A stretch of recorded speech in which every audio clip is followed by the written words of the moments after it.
Hello, hello, hello, hello.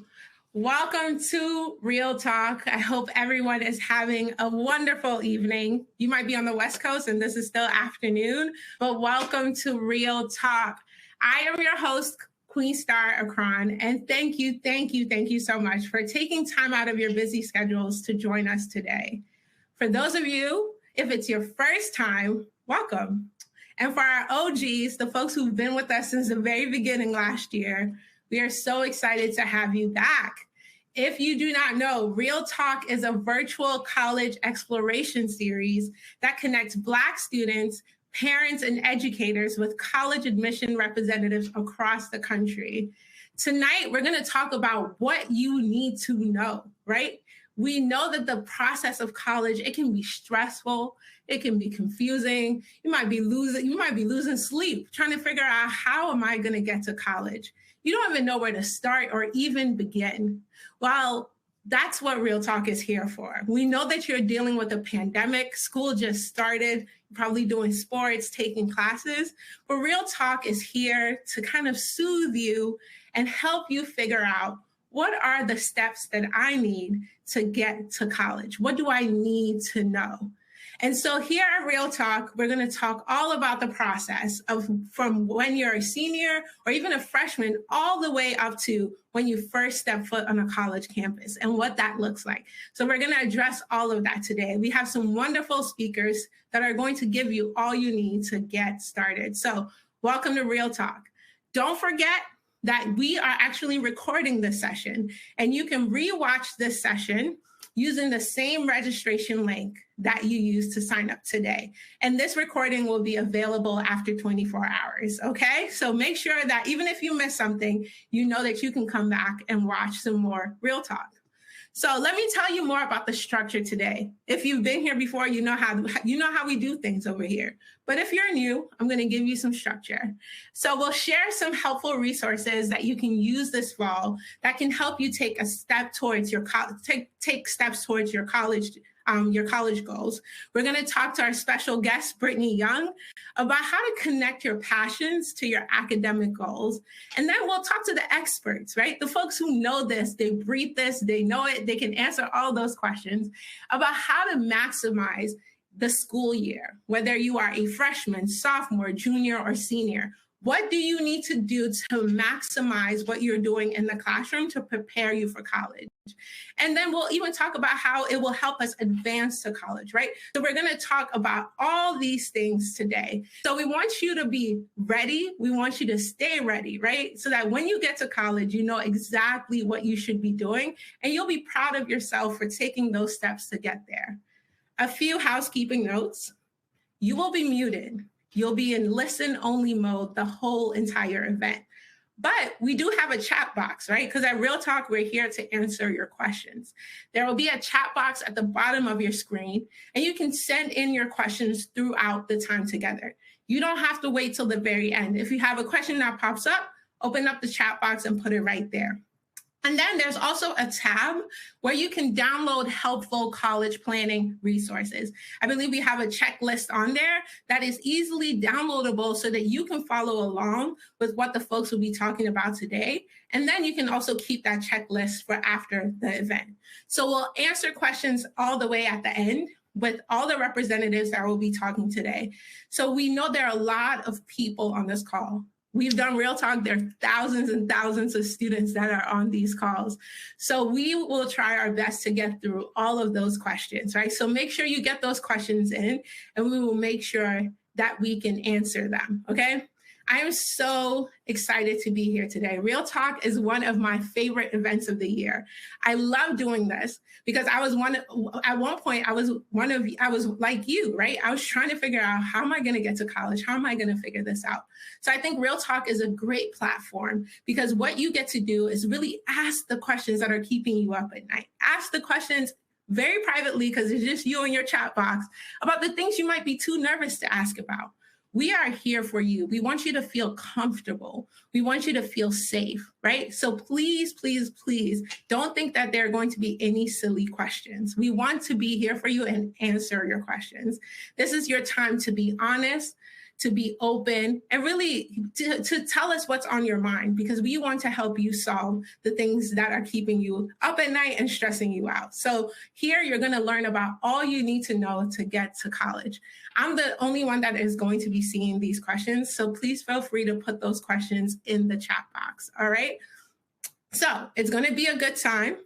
I want you to stay cool, stay calm, stay collected, because at Real Talk, we just, we're a good vibes only zone, right? So get comfortable, make sure you grab a snack, and just set the mood, because we are about to enter Real Talk. All right. So on the screen, you'll see some resources that will be helpful for you as you're exploring colleges. We're going to talk about these resources throughout our time together. And the College Board, the people who put this wonderful event together, the amazing Black women that came together to create Real Talk, they have these resources here for you. The College Board is an amazing place where you can find those resources that you need to make college planning easier for you. So you'll see on that slide, you'll see College Search, right? One of the great resources we have is the Student Search Service. And one of the best feelings I had was getting those letters from colleges when I was a sophomore or junior, and just knowing that schools were interested in me, right? Well, that's exactly what the College Search does, right? It's a free program that connects students with colleges and scholarship programs. And most importantly, it allows schools and scholarships to find you, right? So make sure you check out this search service. Next, we have the College Board Opportunity Scholarship Program. If you are a current junior, or if you're a current senior, I believe, you can sign up for the College Board Opportunity Scholarships Program. This program helps you know the steps to apply for college, and it rewards you with money for things you are already doing. And what I love about this program is that at least half of those scholarships are given to students whose families make less than $60,000. So please make sure to sign up. And Big Future. We have Big Future. It's an online platform that allows you to explore schools. And Big Future has over 2,000 school profiles on there.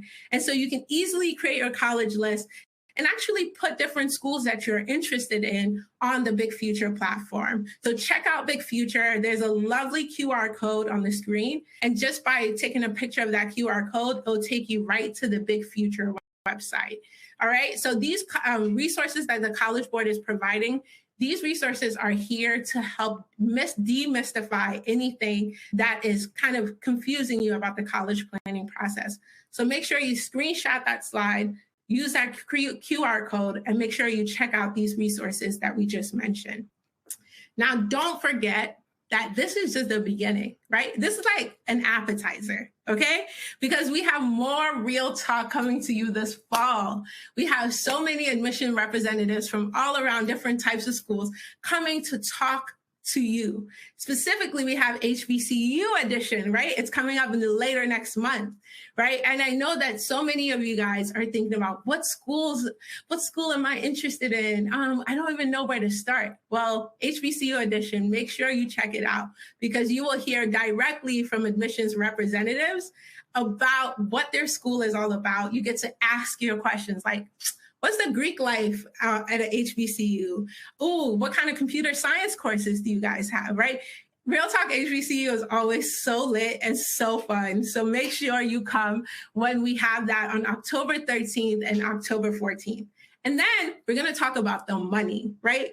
Because I'm pretty sure a lot of your thoughts and your stress about college is specifically focused on the money. And so we'll have a Real Talk Paying for College edition later on in October, on October 27th and 28th, okay? So Real Talk, we came correct this fall, okay? We said these students, we're hearing from the streets that they want to hear all about HBCUs and how to find money for college and how to pay for college. So we heard the streets, right? The streets were calling our name. We heard it. All right. So make sure you join us later on next month for a Real Talk HBCU edition and Paying for College edition. And so we heard that you guys want to stay in the loop with Real Talk all year. We have a new landing page. Make sure you check out the link on that page, because it will help you stay involved in what's happening in Real Talk and get the latest updates for that. So make sure you screenshot that website, and also make sure you check out that landing page. Okay, so I'm telling you, we have so much in store for you here at Real Talk. I'm so excited for this fall because I want to make sure you get the information you need. And then this time next year, you on the yard somewhere at an HBCU, you're in college, you're setting up your dorm. I love this for you. I love to see this for you. And so here at Real Talk, we want to support you on that path to college. So we have a special guest joining us. The best thing about Real Talk is we bring people in, right? Because I could talk all day about college, but there's so many people out there who have amazing stories that want to tell us about why college is important and why an education is important. So our special guest today is Brittany Young. Brittany is a West Baltimore native who has programmed nuclear plants. She's developed medical devices. She has planned satellite explorations. I mean, this woman is amazing. But honestly, she finds the most satisfaction in her role as an educator and problem solver in service to her community. And after the incarceration of her brother, Brittany became empowered to create solutions to really funnel talent, which resulted in the launch of her nonprofit, B360. Brittany, you there? Are you there? You joining us? You here? I am here. I'm listening to, you just gave a lot of life. I'm like, dang, that's my bio. I'm just reading what I was told, because what I can tell is you are real life # Black Girl Magic. I'm just a witness to the greatness. Okay. Thank you so much for joining us for Real Talk today. How are you feeling today?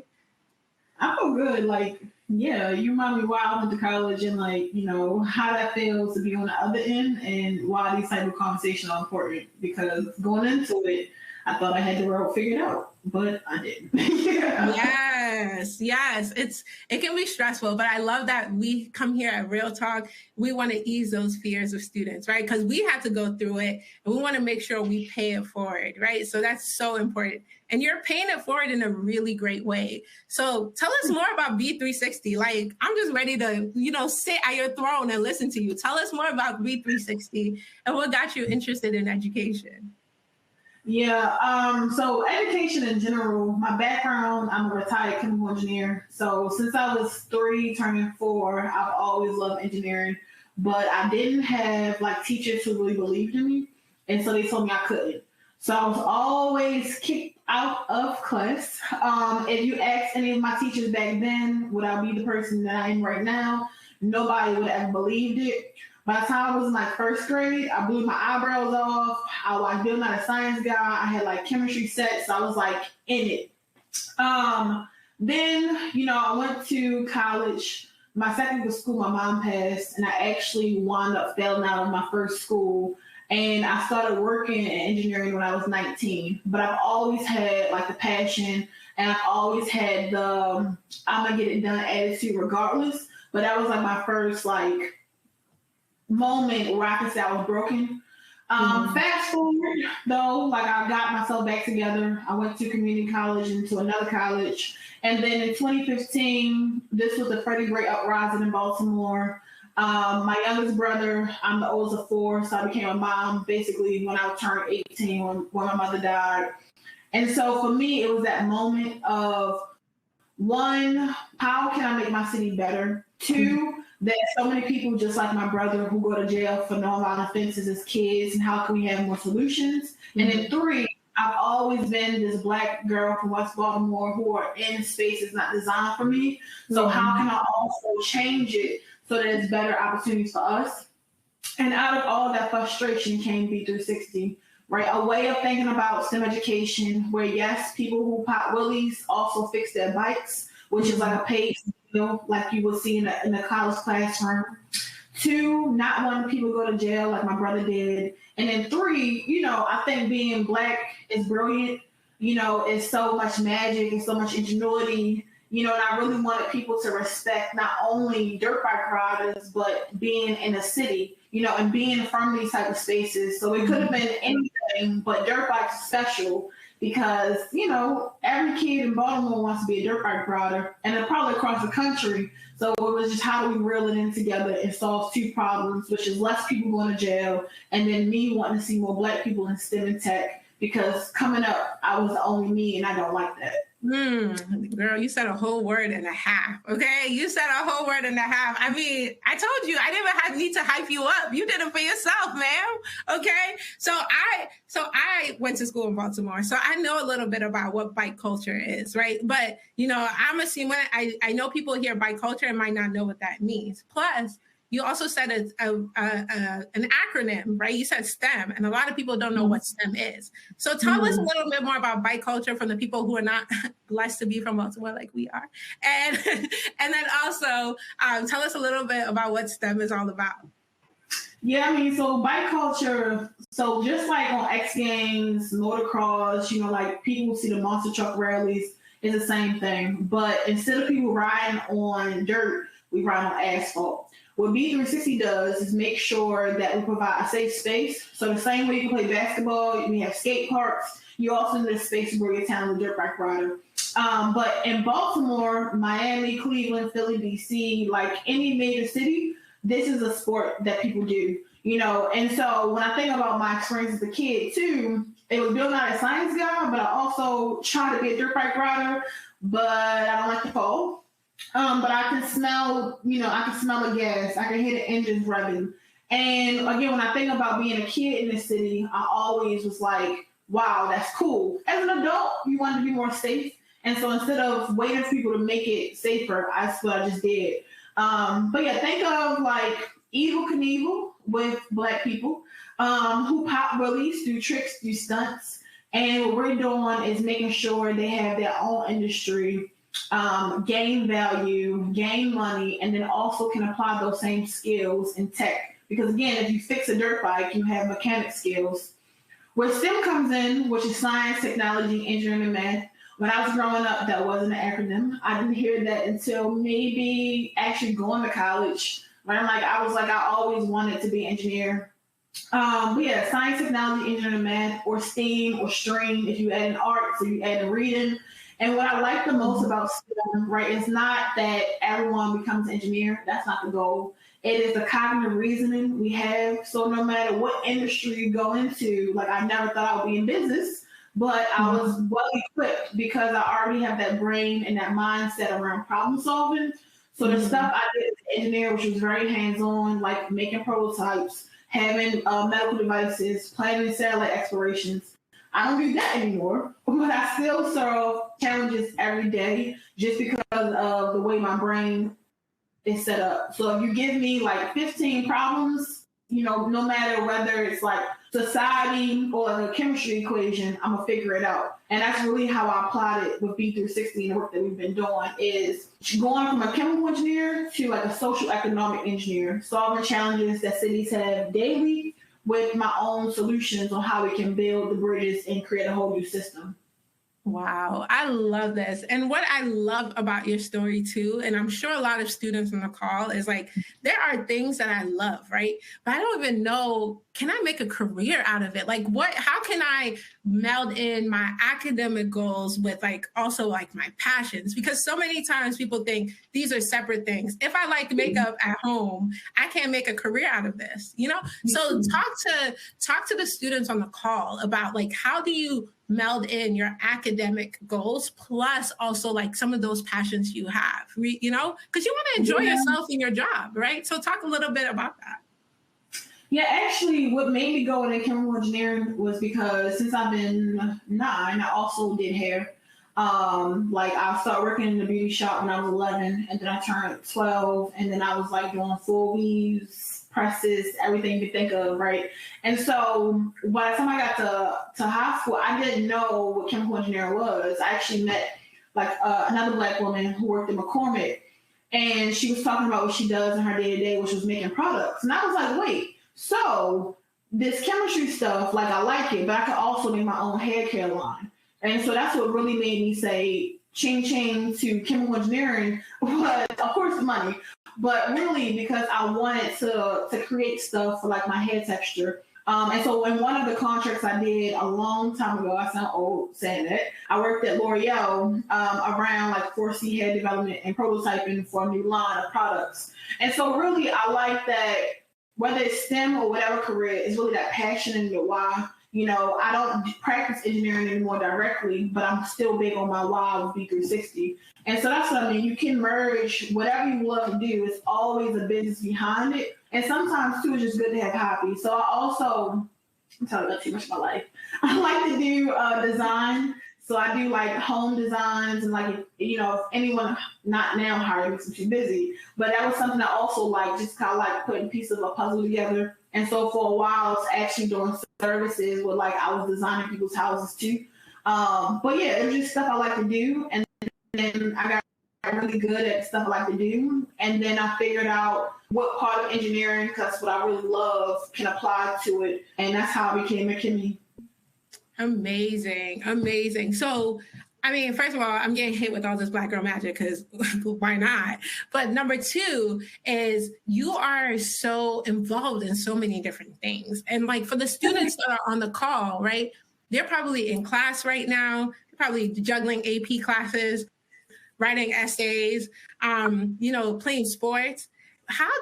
What advice would you give to students as they are working towards their goals and really trying to think about how do I stay on track and make the most of this academic school year, right? So for someone who's always involved in doing different things, what advice would you give to those students that have a lot going on?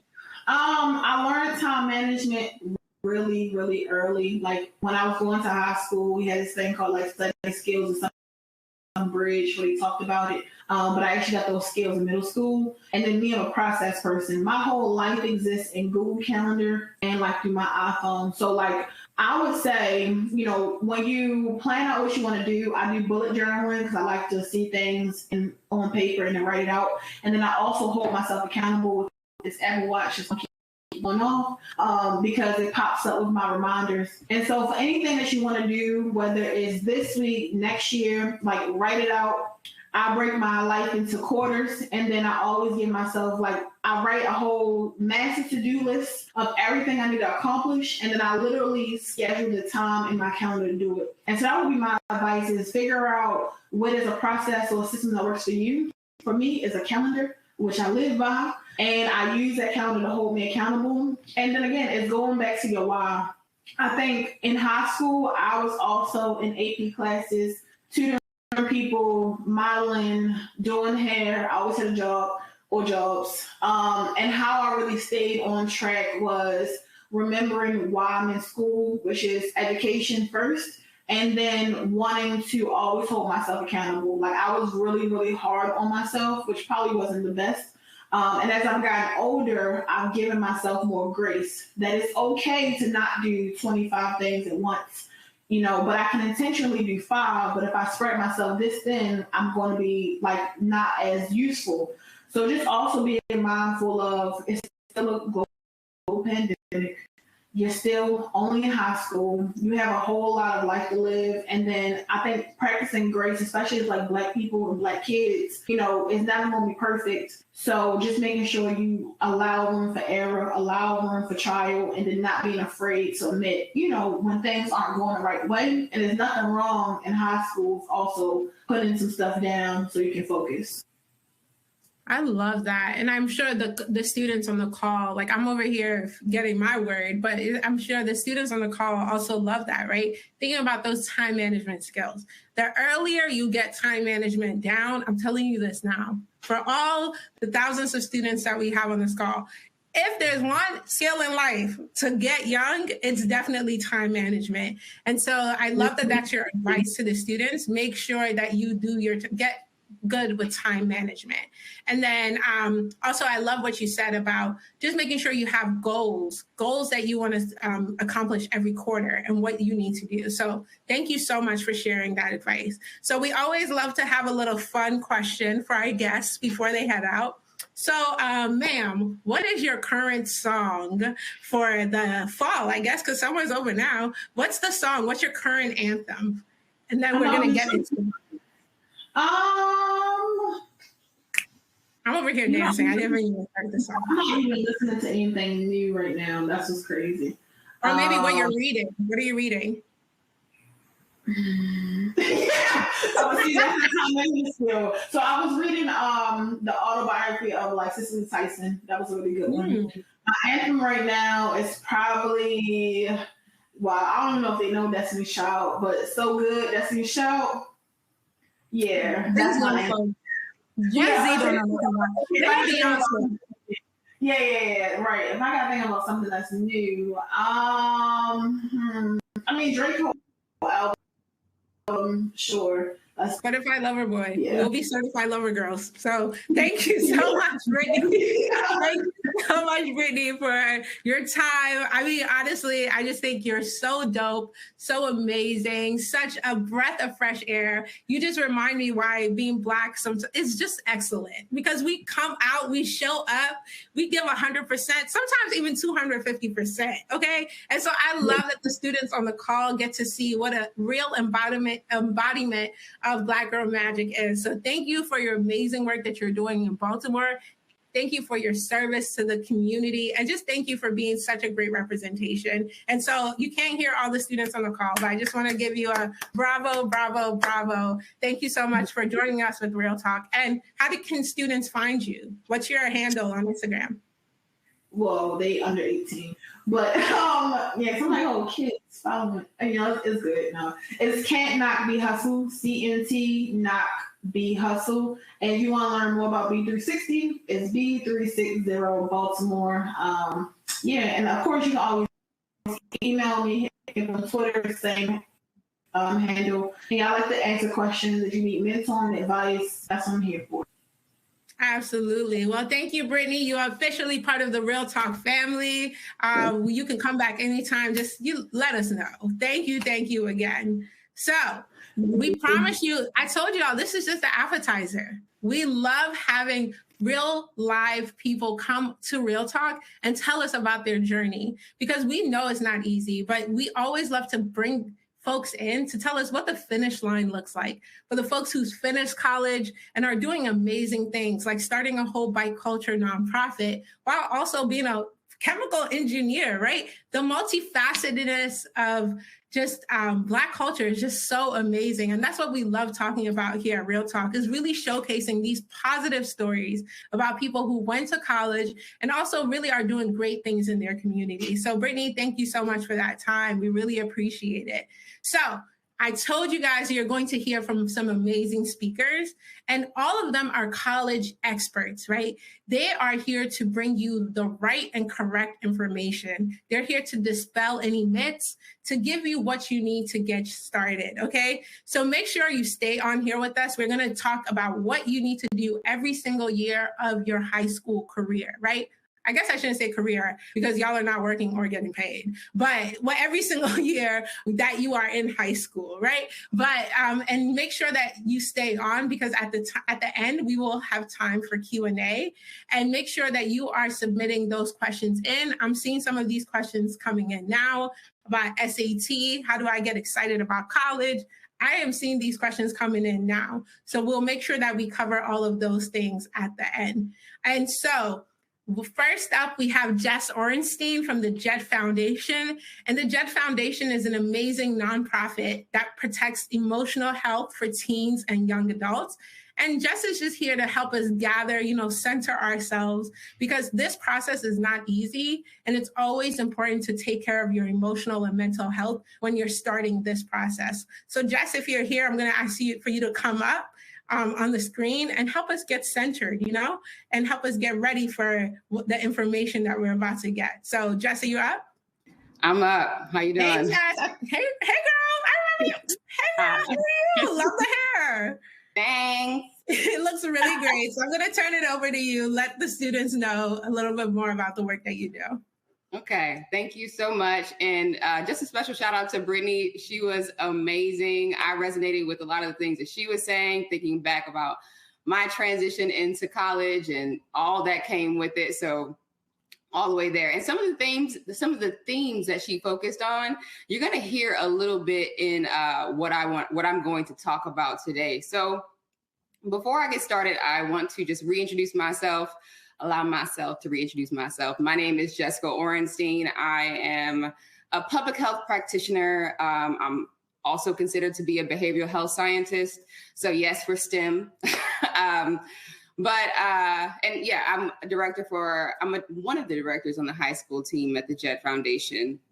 And one thing that I really want you to know about me is prior to getting into public health, I actually worked in higher education. I served for 8 years in enrollment and retention management as an admission counselor. So I'm really happy to be here to talk about both ends of the spectrum, the admission counseling process or the admission process and public mental health. So you realize I'm saying mental health, but I'm saying public mental health and not just mental health, because at JED, we have a framework that is really based on not just the person, but the community that they reside within, because we really believe that community health does help with your mental health, right? Building up your community, leaning on your community so that you are healthier overall as a unit. So next slide. I'll get into what you need. First things first, right? It's overwhelming, right? You feel overwhelmed when you're in the moment. And for those that are younger that are in this session, you feel overwhelmed just thinking about the admission process. And that is absolutely normal. You've heard that it's normal. Similar to kind of when people say, oh yeah, well, that happens to all of us. Or, this is just kind of process of growing up. They say that, but what does that mean for you? It doesn't really give you any kind of concrete ways to move forward. So while this is an overwhelming time, I'm going to repeat what Brittany said. It's really, really important to create a schedule, to start that now. Okay. So when thinking about creating some sort of schedule, the reason I'm saying that you need to do this is because things will creep up on you if you don't have a schedule. And those feelings of being overwhelmed when you don't have a schedule can and may become debilitating. So when thinking about our emotions and our feelings, we don't want to feel so overpowered by all the things going on that we actually stop making progress towards our goals. So that's one thing that I really want you to focus on, and a schedule is really going to help with that. Next slide. So I'm not a fan of saying, actually, can you, yeah, I think that's, yeah. I'm actually not a fan of saying that you're a procrastinator. But for anyone, especially those who like to take their time with things, I think this time is a really good time to reach out to those around you. So you're going to hear this theme a lot, this connectedness, social connectedness. I'm sure you've heard it throughout the pandemic. It's been a buzzword, but it's not a buzzword for JED. We've been saying social connectedness or that phrase for a while. Social connectedness is a preventive factor for anxiety and depression. So if you are feeling overwhelmed at this time and you're struggling to get a schedule together, it's really important to reach out to a friend or someone you know that is organized, that can help you lay out that schedule that works best for you. And that's a key word, a schedule that works best for you, because you may not benefit from something that's helping other people. That's a known thing, but it's really important to know that when you go throughout this process or as you go out throughout this process. So there's levels to this, right? So some things that you can start off very simple is what Brittany was saying. Put an alarm in your phone. And nowadays, everybody's alarm on their phone and can include a title or a description. So if you want to start basic, like right there, I think that's really great. You know that a possible essay is coming up, or submitting documents for your FAFSA might be coming up, or a deadline for early decision is coming up. Put that information in your phone, but give yourself some cushion. Another layer could be add some spice. If you're like, nah, I'm above that, just keeping the phone alarm. I'm ready for the next step. Add some spice with Google Tasks. That's really, really easy. Well, it depends on the person, but that's another way that you can really keep yourself organized. Or you can be about it and go all the way to the top and be like, I'm going to go all in with an app. So I wanted to give you some options for free apps. Remember, The Milk is an app. TikTok, let's not get it confused with I said Tick, not TikTok. I don't want it to get confused with TikTok. Stay away from that.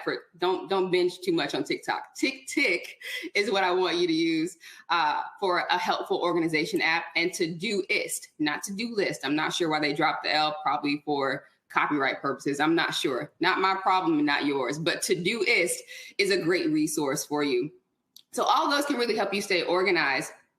And I would just say, next slide, that it's really, really important, y'all, to start on your routine now. So the routine that you develop now will prepare you for the future. Whether the future is college or a gap year before you enter college, it will prepare you. So Brittany was saying this earlier, and I echo what Brittany was saying. What you're doing now is so critical, and it's going to help you. I know you've heard this before, but we really, really mean it. So not only is this time, let me think, it's not only a moment that can help you prepare for the future, but it can help you know that there's so much more that you can handle. That resilience that resides in you that you may be like, I don't know if it's there. It really is there. It will teach you the importance of leaning on your support system for support. It will also allow you to kind of hone in on skills that maybe you didn't even know were there, skills that you can really work toward and kind of just fine tune before you get to that certain place in college or in your future. So again, what Brittany was saying, give yourself some grace, allow yourself to take breaks and have fun. That's so important.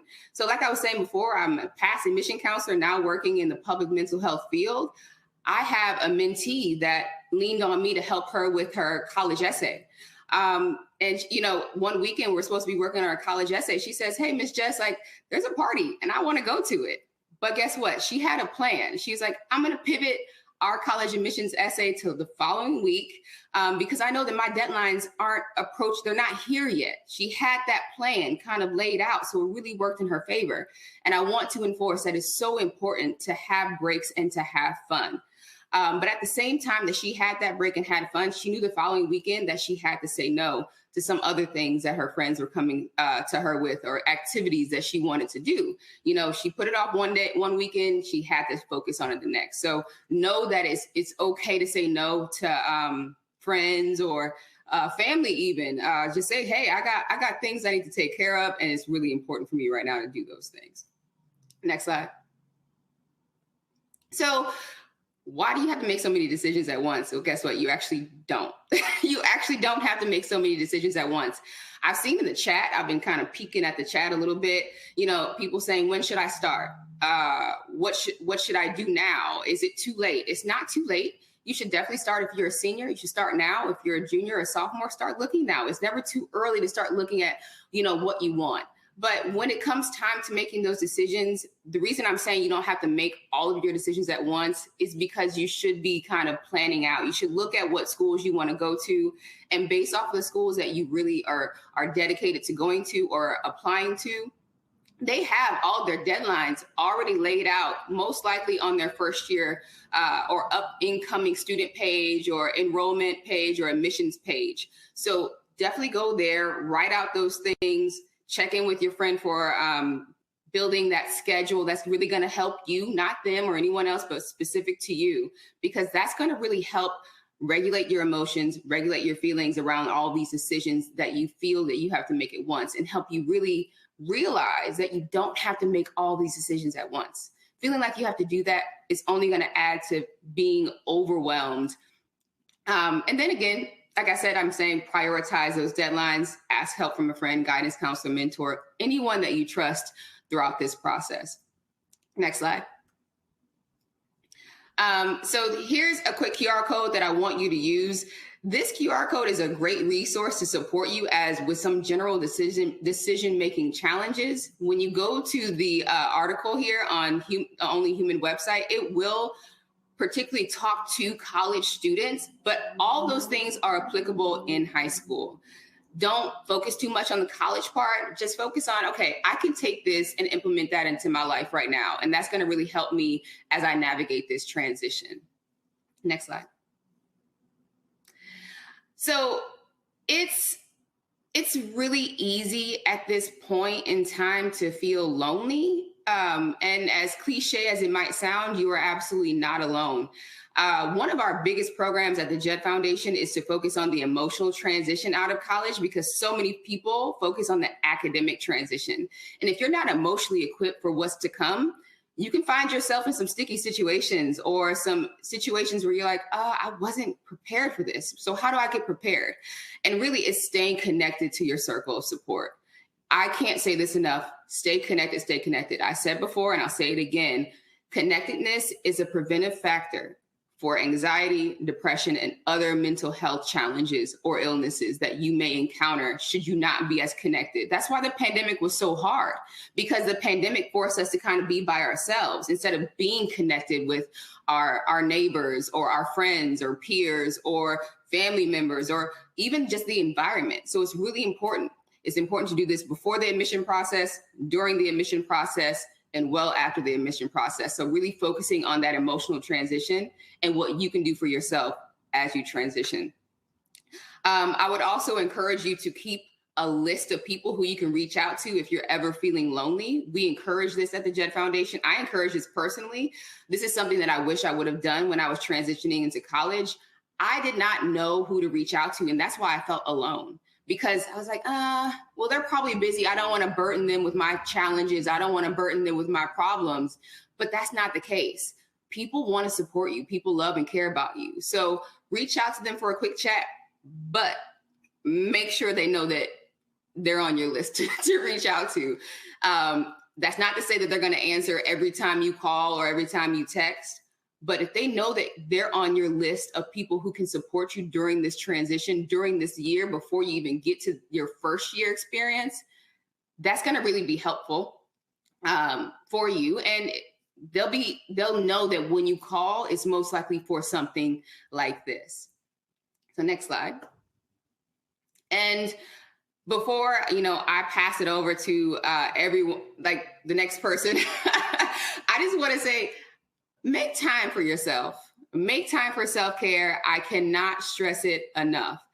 It's always a good time to care for yourself. I think that sometimes we see it as being selfish, but it's actually something that's going to help you navigate this process and any transition as it comes into your life. And transitions are hard, not just for students or young adults or teens or adolescents. It's hard for adults. It's hard to do these things. So focusing on yourself is going to help you throughout the process. Take care of your mind and your body. If you're not taking care of your mind, your body can suffer. If you're not taking care of your body, your mind can suffer. So it's all intertwined here. And then again, it's always good to take a break and scroll through. I know you probably thought I was going to say don't scroll through. It's always good to take a break from what you're doing and maybe hit up social media and kind of say, okay, let me just take my break, scroll through.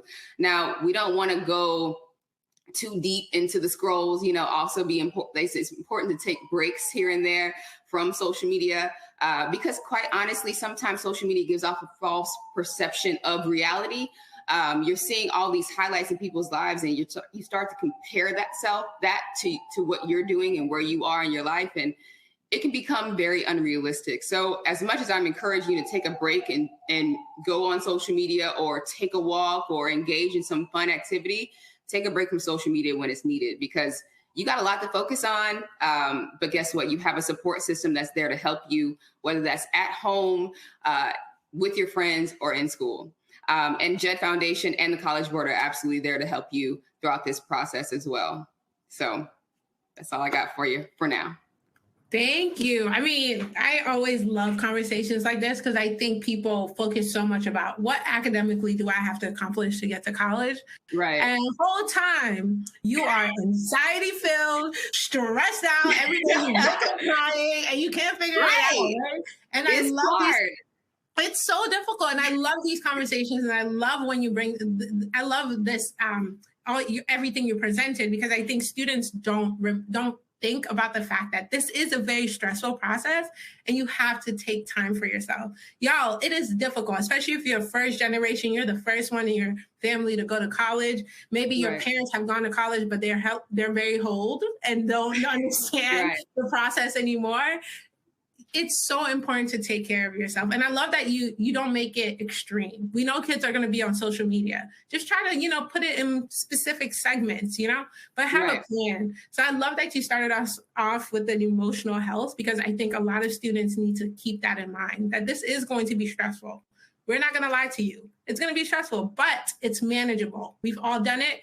you can do it too. Okay. Absolutely, so thank you so much. Thank you for, and you'll be here to answer questions right after our college representatives speak. So you'll be here. And if you have any questions, please remember, use the chat box and we'll get to them at the end. All right, so up next, we have Ebony Clinton and Kevin Hudson, who will be telling us a little bit more about what you should be doing as a senior, right? What does that look like? So Kevin and Ebony, are you there? Kevin, Ebony? I'm here. Hey! Hello. I'm here as well. And I am as well. Yeah. Oh, beautiful Black people, please proceed. So we'll go ahead and get started. We can go to that next slide. Thank you so much. It's really a joy to be with you this evening, and as a first person in my family to go to college and who needed some money for college, and knowing how challenging this process was, representing East Orange, New Jersey here, it's really a pleasure to engage you all.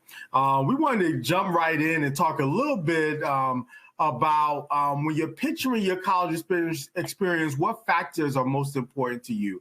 And you're going to talk a lot about this college search process throughout the evening. We wanted to highlight a few items for you to give some time evaluating. You know, this is you're taking time for yourself. As colleges will evaluate you, you want to evaluate them. So finding out what their advising and academic support systems look like, right? What resources do they have in that regard? What are research and internship opportunities that may be available at the colleges or universities? And are they funded? And how are they funded? And how does that credit apply? And looking at things like graduation, the job outcomes, and the alumni success, and kind of getting some sense as you look at the entire list of colleges that you're putting together. Most of them, and again, this is going to vary as you talk with your college counselor, what your situation may be, but most of your schools above 70% graduation, below 70% graduation, is that a good fit for you? Not. Why those schools might be a fit for you, and giving some thought to that. Some great resources.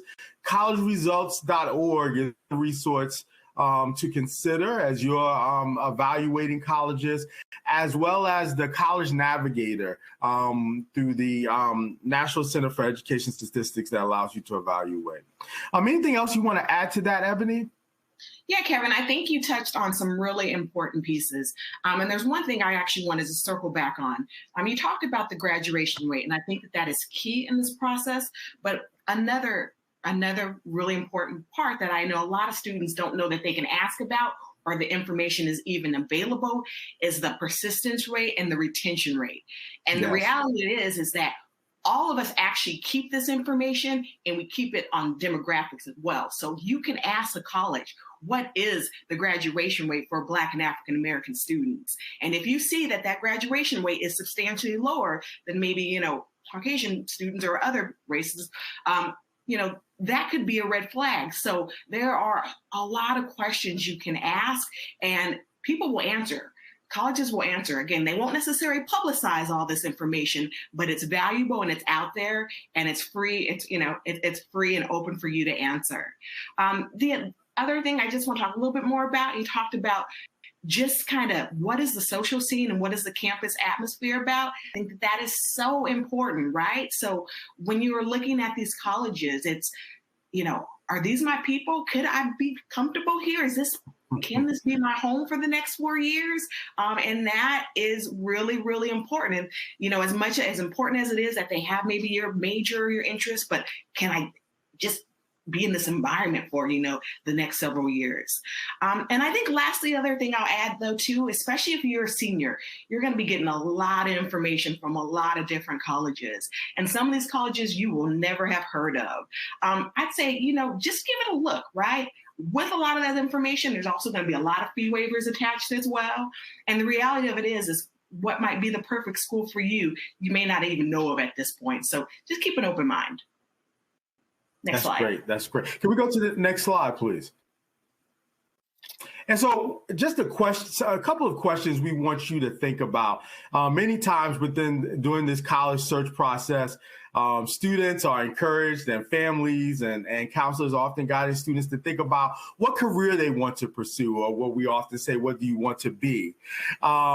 And what we want you to give some thought to is, what do you enjoy learning, right? What academic interest might you have at that college or university?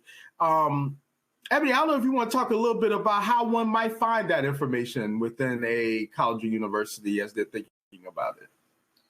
Yeah, I think that it can be overwhelming, right? Because you'll look at these colleges and they'll have 300 majors, 200 majors, and so much of this, some of these, these majors, you don't even know what they are. You don't have any exposure. And I think what happens is a lot of students go to what are the very popular majors, right? So business is a really popular major. And the reality of it is you can still be an incredibly successful person, a businesswoman, make great money and not major in business, right? I think Brittany is a perfect example. She talked about, she has this engineering background, this degree in engineering, but now she's an entrepreneur. She's doing big things, right? So again, a lot of it is, what do you like to learn? Like, what are you passionate about? And that will help you figure it out. Again, I think a lot of focus is on, a few specific majors, when the reality of it is you can actually still go to medical school and not be a pre-med major. You can still, again, be an incredible, successful person and not have this degree in business. Yeah. And what we know on the college side is that 60 to 70% of students usually change their major from what they may have indicated during their application process. And so part of the reason for that is they did analysis of what fit them best. And so if we could go to the next slide. I think we're doing surveys, actually. And these are a few true or false statements. The surveys, I believe, are available to you now. And I want you to give some thought to this, whether or not you're able to fill out this survey, and think about what you believe the answer would be, true or false. It is more affordable to attend a college out of state than in state. It is more affordable to attend a private college than a public college. See some responses coming in there. It is more affordable to start at a 2-year college and then transfer to a 4-year college. So I want you to think about those different options and what you think. What I see coming in, many people believe, right, is more. What we usually find is that many students believe it's more affordable to attend a college in state than out of state. So they probably think that statement is probably false. It is more affordable to attend a private college than a public college. Many students often believe that it's more affordable to attend a public college. So, of course, that's false. And it's more affordable to start at a 2-year college and then transfer to a 4-year college, which many people believe is the case for them. So thank you as you send in your responses. That's really appreciated. Let's talk a little bit about that. And as we see the responses, a lot of times students will limit their options because they believe that the only options available to them are schools that are in state, right, public, and 2-year colleges, maybe transfer to a 4-year. That could be a path for you, but it's also a reality that, guess what? It could be more affordable to attend a college out of state. It actually could be more affordable to attend a private college than a public college. And it's more than likely going to be possibly more affordable to attend a 4-year college than otherwise. And so as we look at Princeton University, for example, at our most recent graduated class, 83% graduated with no debt. And the average debt for those who did take out a loan was a year, for a 4-year total, was $99,400. And so that's one way that, through need-based financial aid that we'll talk about in a second, that it was able to be made affordable. Ebony, do you want to talk about another way that it might be made affordable that a student might want to think more broadly about? Yeah, I think that, that need-based aid is key. And I think there's a lot of that out there. I heard a colleague say the other day, and I thought this was just so on point, is the price that you need to be concerned about is the price that you're looking at in April. And what that means is right now, as you're looking at these colleges, particularly a lot of these selective and highly selective institutions, there are some big price tags attached to them, right? But the reality is think few students actually pay that full sticker price. And those that do can't afford to. So, again, I think that's important to remember, because again, I know so many students will fall in love with a school and will like a school, but will see a price tag and be like, my family doesn't even make that in a year. How could I do that? And, at the end of the day, that might be a fraction of the cost, or it might even cost you nothing. So again, don't pull schools off your list at this point because you're looking at a price tag. At the end of the day, of course, that needs to be a huge consideration. And those are conversations you're going to have with your family, with your school counselors, your support network. Is this doable? Is this affordable? But right now, I wouldn't be too worried about that. And some tools you might want to use: the net price calculator that's available on all of our university, on every university website, that gives you some sense of what the price for a family may be to attend a college. myintuition.org, which could be a resource, as well as using Big Future just for general evaluation and surveying of colleges and universities. And we can go to the next slide. You also want to become familiar with two applications, the FAFSA and the CSS Profile. FAFSA launches October 1, and families, students, you want to make sure you're talking to your guardian, your family about really evaluating what's required for those applications and getting them in early, getting the information in early. And making sure you know what's required to apply for either need-based or scholarship aid at a college or university. If we go to the next slide. And go ahead, Ebony. No, I was going to say, let's talk about how do you do this? How do you apply? So there are a couple of major platforms that I guarantee you either all of the schools that you're going to be applying to, or at least the majority of the schools that you're going to be applying to, probably use. Probably the most popular one is the Common Application. About 900 colleges and universities across the country, actually even internationally, use this platform. There's the Coalition Application. About 150 colleges and universities use this. There's a Universal College Application, and certain schools will actually have a very specific institutional scholarship. Application. Now, what is important for you is for you to follow the college's recommendations. So if a college tells you we accept either the Common Application or the Coalition Application, it doesn't matter. You take a look at the two different offerings and figure out, which way you would want to apply. Now, I will tell you the Common Application, for example, is a pretty basic, pretty general application. However, a lot of the schools that you're going to be looking at might actually have a supplement. So they want the Common Application, for example, but they also want you to fill out either the member, their specific questions that they're going to ask you, or they're going to want an addition to the Common Application. That can look like additional essays. That can look like maybe a couple of extra letters of recommendation. And this is where it's going to be really important for you all to stay organized, right? Talked a little bit about that earlier.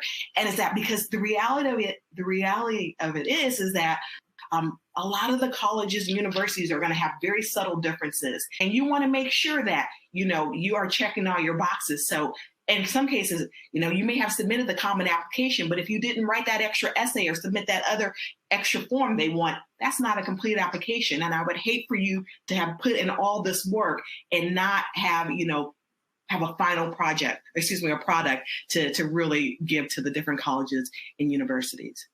Kevin, anything I'm missing? Nothing you're missing. The one thing I might add, and I know our colleagues are going to maybe talk about this a bit later, but it's never too early to review these applications for those students in 9th, 10th, and 11th grade, and being aware of what colleges will ask you in the senior year. If we go to the next slide. Perfect. Okay, so we talked a little bit about kind of, you're in your senior year, you're getting ready, you've got your list, you're thinking about the financial aid, you're figuring out how you're going to apply. Let's talk a little bit about what we're going to be looking at as you apply. And I think if you keep this in mind, this will help you put your best foot forward as you apply. So a lot of colleges, a majority of colleges you're probably going to be looking at are going to talk about they do this holistic review process. What does that really mean? What is that, what does that mean? Let's break that down. So, most importantly, we're going to be looking at, is the student academically prepared? And how do we figure that out? The high school transcript is really, really going to be key. That is where we are going to be able to see, your level of rigor. What classes did you take? Did you, take the highest math available? How well did you do in these classes? Are you prepared for your intended major? So that's what the transcript gives us. It gives us, this snapshot of everything you've done in 9th grade and 10th grade and 11th grade and even partially 12th grade, depending on when you're applying. And so how do we figure this out? Another really important piece to this is what's called the high school profile, right? And this allows us to really assess you in the context of your school environment. The reality is not all schools are created equal. And that is unfortunate, but that is the reality, right? You can be in a city and you can be at one high school and, have one experience, and your cousin can be at another high school and have a completely different experience.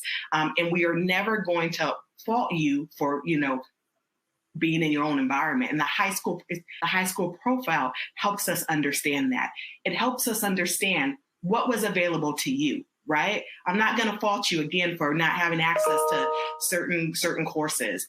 If you have taken, again, the highest level of math at your high school available to you, then you're winning. You've done what you needed to do, right? And so that's a really, really important piece for us on the college side. And I think even now, given the pandemic, this is even more important.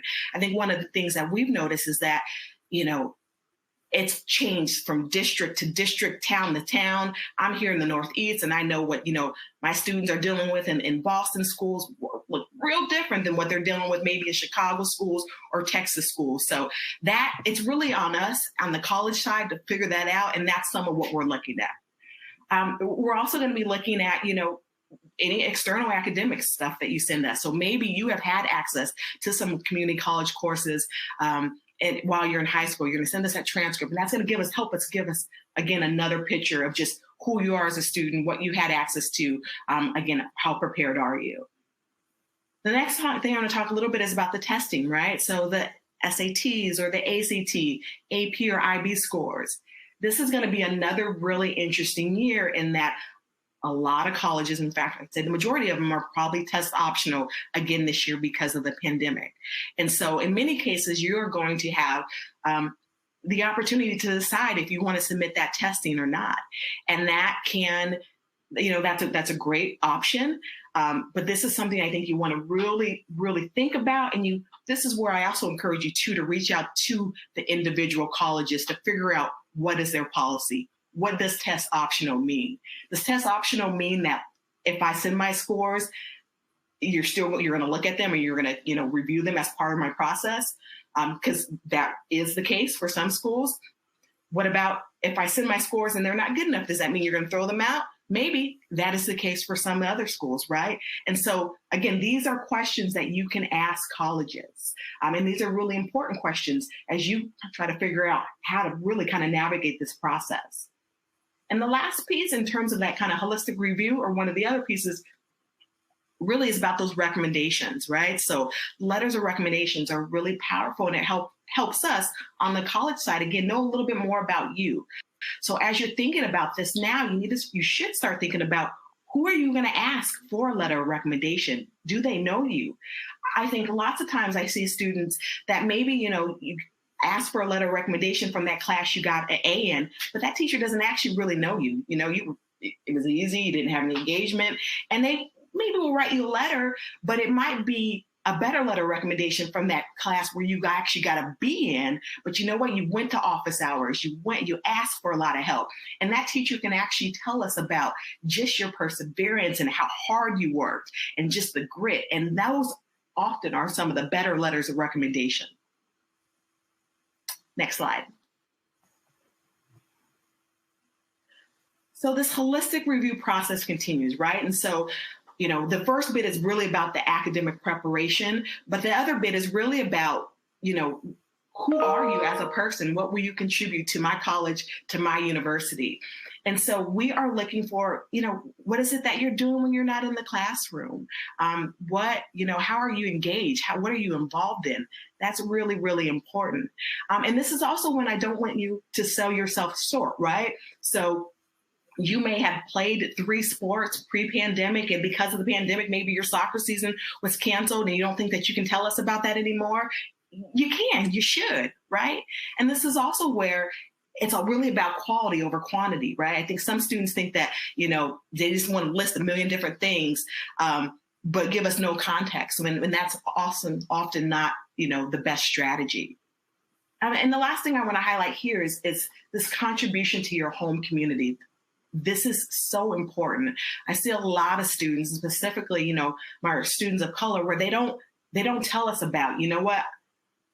I look after my brothers and sisters, every day, and that takes a ton of time while my mom goes to work. Or maybe I work, 20 hours a week at the local pharmacy or grocery store to help contribute to my family.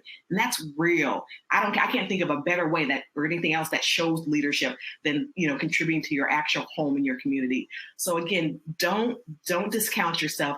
Tell us all this information, because this really helps us understand who you are as a person, what you're contributing, what your experience has been. And that's what we need to help make these admissions decisions. Next slide. And so as you think about navigating your application and this holistic review process, we want to make sure not just your applications to colleges, but also your applications to national and local scholarships, that you're able to show through your written work, your interviews, your motivation, your perseverance, how you set goals, how you navigate systems. And so what that means is taking some time to really give care and give thought to what you decide to share and write about in your personal statements, as well as what you decide to share in different parts of your applications. And getting some sense, I heard someone share with me this little tidbit that if a teacher was holding a pile of applications or a pile of papers and it included yours, but you did have your name for it, and then they fell all over the place, if someone picked it up, would they have some sense of, this is you, this is, this is Rahman, this is Kevin, this is whoever it may be. So take care. You matter. You matter. And so take care in what you present in your application. Think about how you align your responses to questions to actually doing research about the particular schools that you're thinking about pursuing and the interest that you've expressed you have. So do the research to make sure those are aligned. Believe it or not, my colleagues who are admission officers, I'm not any longer, but my colleagues who are, or those who, like me, read scholarship applications nationally, really do care about your story and getting a sense of who you are. So anything else you want to add, Ebony, as we close out? No, I love how you said that it is true. We really do care about, who you are and who you will be on our college campus. So any information that you can help give us to learn a little bit more about you is really, really valuable. And give yourself some grace.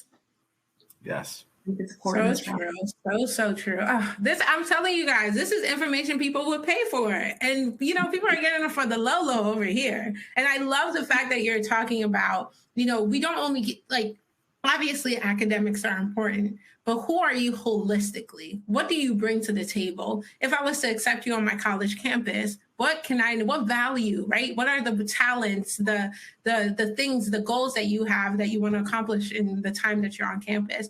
And I think a lot of students don't think about that. They just think, I just need good grades. We want to see the whole picture, who you are, your whole self, right? So thank you both so much for really diving in deeper about that process. I mean, this information is just so good. And I'm sure the students on the calls on this session are getting a lot out of everything that you guys are saying. So thank you so much. So up next, we have Jackie, and Jackie will tell us a little bit more about understanding your college options, understanding what really goes into that process. So Jackie, are you there? I'm here, Queen Star. Oh, and before you start, Jackie, I'm getting a lot of questions about, will this be recorded? Yes, it will. This is recorded. You can access this in 24 hours using the same link that you used to get, to sign up for this session. So Jackie, over to you.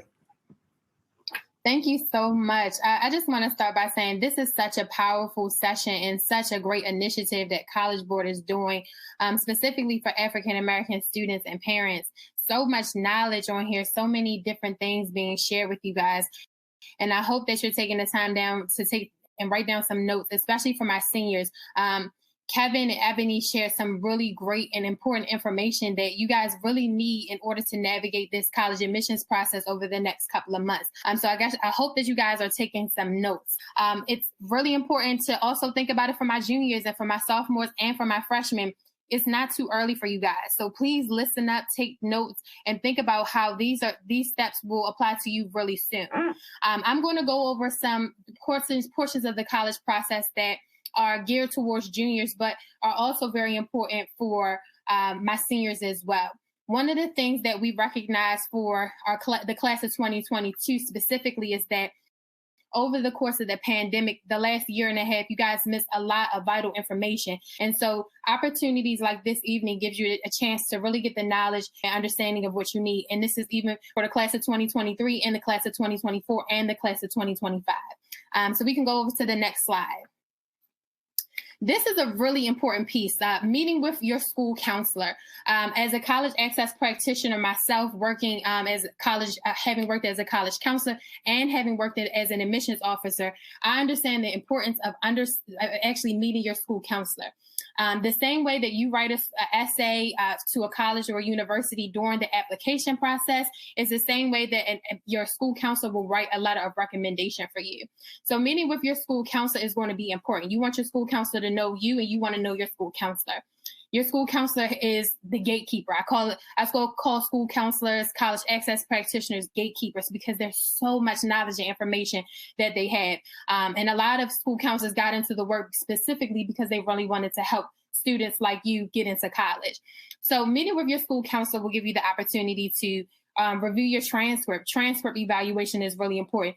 Kevin and Ebony touched on this a lot, just knowing about what classes and courses you've taken, the rigor of your courses. Are you taking the best of the best options of courses that your school is giving you to select? So just think about your transcript evaluation and meeting with your counselor to help you understand that. Learning about college and career resources offered at your school. So college and career resources there's so many resources at your schools. And a lot of times there's a lot of resources that you might not even know exist. So meeting with your school counselor, AKA your gatekeeper, gives you the opportunity to really learn about the resources around that support you with not even just the college application process, but preparing for that. Next slide. Researching colleges and universities. Match and fit. So this is a big piece for sophomores and juniors, even freshmen.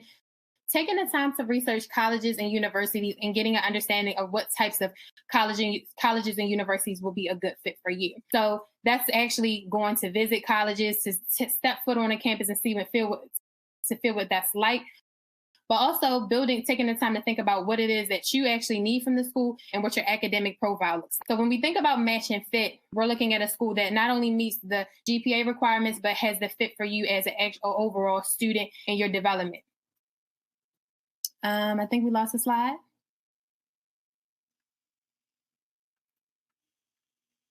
Thank you.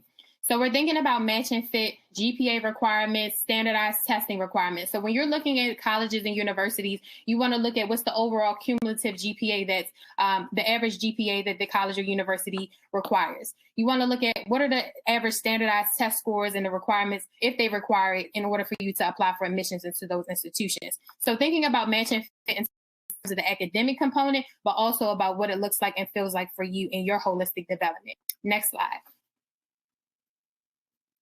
All right, so this is my favorite part.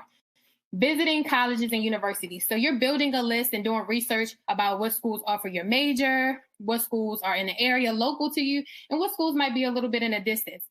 The most important thing is actually visiting schools. I call it seeing is believing. So you want to visit colleges and universities to see what it feels like for you. I remember when I stepped foot on campus at Lincoln University, I was with my parents, and I remember this feeling that I had about it. I just knew that that was a place for me. So seeing the college, seeing the university, stepping foot onto campus and really getting a feel for what it's like for you, the size, the location. Some students might be good to go to a university that has 30,000 students, while other students might need to go to a university that has about 1,300 or 3,500 students. Location-wise, how far is it? Are you a type of student that wants to be closer to home? Are you okay with a little bit of distance? So thinking about size and location is really, really important. The third thing is diversity. So when we talk about diversity, diversity comes in so many different forms. And you have to think about in what way, what aspect do you want diversity within your college, within your potential college or university? And then we get to campus resources and support. So when you think about going to a college or university and you're paying your money to go there, you're thinking about what type of resources does the university offer? So do they have a multicultural office? Do they offer support with when you're writing a paper? Like what types of resources are on campus? Do they have a counseling center? Like what are the things that you need? So you want to look at all of these components of a college and university to figure out what it is that will work best for you. Next slide. All right, so Kevin and Ebony touched on this a lot, and they talked a lot about navigating the college admissions process, but even preparing for the college admissions process. So knowing your cumulative GPA. I normally tell my students, knowing your cumulative GPA is like knowing your social security number. At any given moment, somebody can ask you, well, what's your GPA? Or what are your test scores? They want to know that you know what your cumulative GPA is because you never know if that person might be the person that can give you the scholarship. So knowing your cumulative GPA is like knowing your social security number. Test prep. So there's so many opportunities and resources for test prep. Take the time. If you're the type of student that needs to develop an understanding for test preparation, take advantage of those resources. Curricular and extracurricular involvement. So I think Ebony said this. It was that your colleges don't want to just see that you have a good GPA. They actually want to know that you are well-rounded students. So your curricular, your academic achievements are really good, but your extracurricular involvement is going to be even more important. How are you an asset to your school community? What are the things you're involved in? So you want a well-rounded candidate when you're applying to college. So for juniors, sophomores, and freshmen, even seniors, think about what are the clubs and organizations on campus that or at your school that you can join? What are the things that you can take the time to really engage in that will look good when you're applying to college? And then there's community service. Community service is naturally actually a requirement for many students to graduate from high school, but it's also a really important thing that colleges and universities want to see as well. A lot of scholarships are available for community service. So engaging with your community is a really good look and really important for your development too. And the last thing, Ebony and Kevin touched on this a lot, personal statement and college essay writing.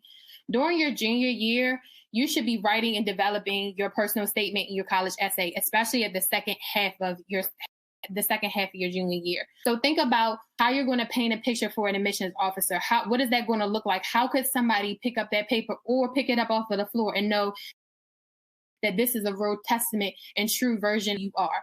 So thinking about all of these components is really important for not only your junior year, your freshman year, your sophomore year, but also very much for your senior year. Thank you, guys. Thank you. I'm telling you, this is information. Jackie, thank you so much. I love the term that you use, and that your GPA should be like your social security card. Okay, like you should know that number because it's also going to help you.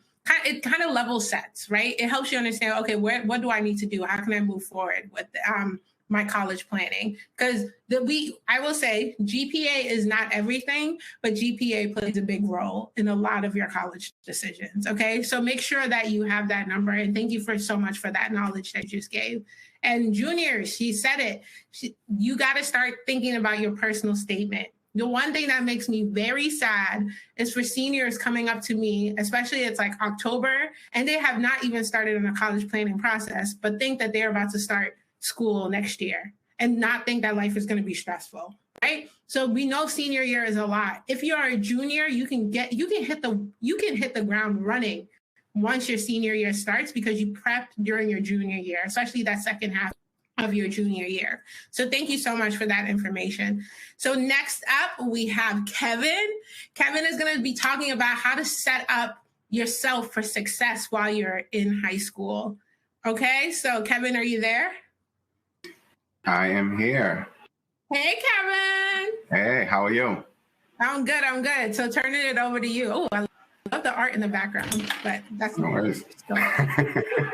Yeah, one, just thank everybody for setting the foundation for what we're discussing now for our 9th and 10th graders who are on call. And also just thank you to the parents and the students for being a part of this call as well. I think it's extremely important to be part of this journey early and as we go through this process. And so one of the key points that I want to highlight if we go to the next slide is like there is no college if you don't meet graduation requirements. Like that's just a fact. Like we can't go to college if we don't graduate high school. And in order to do that, you must attend school regularly and you must pass all required courses. Like these are two non-negotiables as we enter high school. And so as we're looking at 9th and 10th grade, these are two critical things to consider and think about as your trajectory, as you're moving towards graduation. And so one of the first things I want to talk about, if you click to the next slide, is coursework. And so we have our required courses and electives, right? And so those fall into two really core buckets. One is around college preparedness, which is like some of your required courses, but also some advanced level courses, such as advanced placement, college now, honors or IB, or whatever the top courses are for your school. But also like, what are the fields of interest that your school also offers in terms of coursework? Like these two in parallel will help you drive your decision in where you're trying to decide to go to school and what pathways you want to pursue. Additionally, when you're in 9th and 10th grade, your GPA is everything. Like this is your starting point. And so if you come out the gate strong, like it's very hard for your GPA to go down. And so if you come out the gate weak, like it's going to be that much harder to pull your GPA up. And so I think this has been a message across multiple presenters is that your GPA is critical and important in how colleges look at you and your ability to complete the coursework. And then finally, as you're moving through your grades, is keep track of all awards and recognitions that you receive. Like there's going to come a point in time in the college application process that you may have to put all these things down on paper. So I advise you to keep track of all these awards and recognitions that I know that you all will receive during your 4 years in high school. Next slide, please. And as we finish up our coursework, another important aspect as you're entering high school or in 10th grade, juniors or seniors, is that making clear connections. You are one person, but your network should be many. High school is an important time to connect with as many people as possible. And I think through the use of social media and technology, we have the opportunities to continue the connections with folks. And so that means connecting with your classmates. Like I was an introvert in school, I've become more of an extrovert as I've gotten into the professional field. Like bring those extrovert skills out and to connect with folks. Be part of extracurricular activities. Like that's really important. Are you part of a sports team, a chess team? Like what does your school offer outside the core academic classes? We all have our favorite teachers. How do we connect with our teachers to ensure that we have the right pool of teachers for when those recommendations come around? If you have a great teacher in 9th grade, stay in contact with that teacher as you move towards 10th, 11th, and 12th grade. If that teacher happens to leave the school, stay connected with that teacher. They will come in handy when those recommendations are needed. Your counselor can be your best friend. And so ensure that you are connecting with your counselor regularly about what your plans are and what they could be. Assistant principals and principals, I was a principal at one time, and I was able to connect and write recommendations for so many kids. We're able to see you in a different frame and a different light from what your teachers see on the day in, day out scope. And so connect with your assistant principals and principals. Another key part is businesses.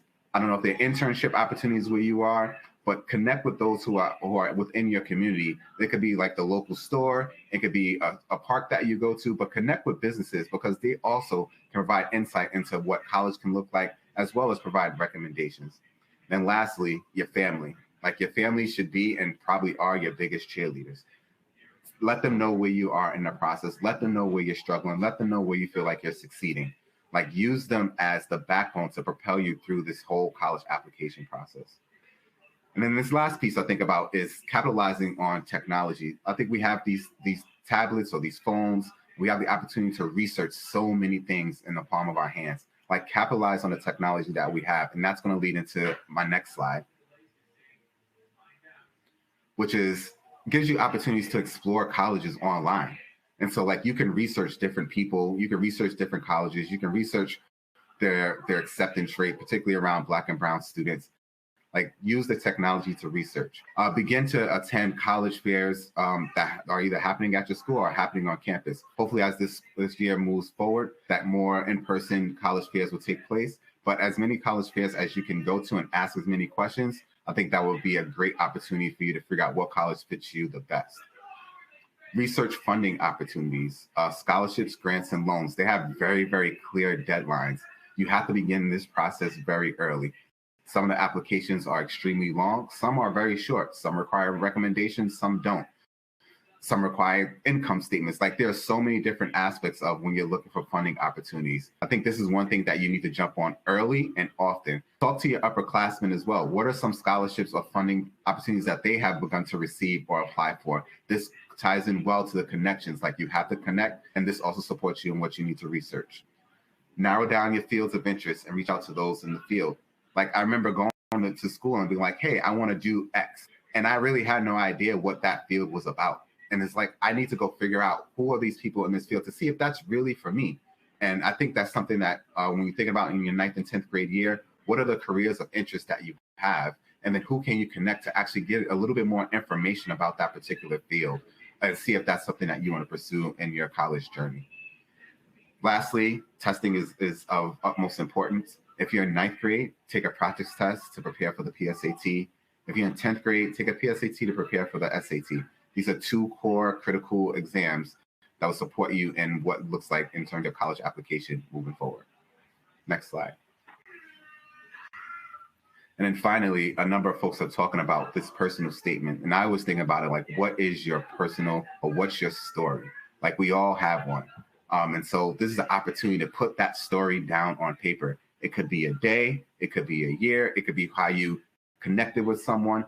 Like, you want to be able to connect with colleges through your own personal statement, and usually that's through your own personal story. Like, begin to jot down that story today. There are things happening. We are all persevering through a pandemic. Like, how are you persevering through that? How can you put that down into your personal statement to show that although as you're pursuing and persevering through the pandemic, this will also prepare you through college. Get the story down on paper now. And as you go through your 9th, 10th, 11th grades, revise. I don't know how many times kids will come up and they will wait till the 11th grade year to put that story down on paper. If you start that journey early, it's going to make it that much easier for you as you move through your 9th and 10th grade year. And with that, I wish you all the best of luck as you continue on this journey. And I think we're going to open the floor for questions. Yeah, so this is one of my favorite parts of it. And I know at this point y'all have been on for about an hour and a half, but I promise you we're going to try to get through as many questions as possible. What you see on your screen right now, and I want to make sure for the folks on the call that you can screenshot it. These folks are here to answer your question. Now, there are thousands of people on this call. Let me explain that now. So if these people do not get in contact with you in a timely manner, it literally means they got so many emails. So please just be mindful of that, because there are thousands of students on this call. So I'm going to speak on behalf of all the people listed on this slide right now, that they might not always get to you within a week or two. Like, they will get back to you, but it might not be as quick as you think, because there are thousands of people on this call. But they are doing us a service to make sure that you have easy access to them in case you have any questions. So please be mindful of that. I don't want y'all subtweeting them on Twitter, calling them out on TikTok. Okay, we don't want none of that. They are going to try to get to you in a timely fashion, but their contact information is on that slide right there to help you. All right, so let's get started on questions, because we know a lot of people have questions about the college going process. You've definitely given them a lot of information. So let's start off with the application process. I know we talked a lot about how students can get into how students can prepare for college, but there's some nitty-gritty questions that students have about the college application process.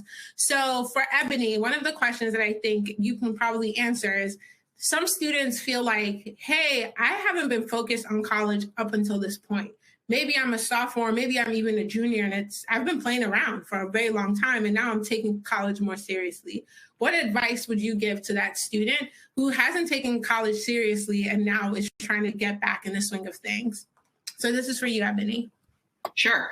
I think that's a great question, right? So I think first of all, it's never too late, right? So even if you are a sophomore or a junior and you're like, it's just now hitting you that this is real, I need to really, start to come correct. That's fine.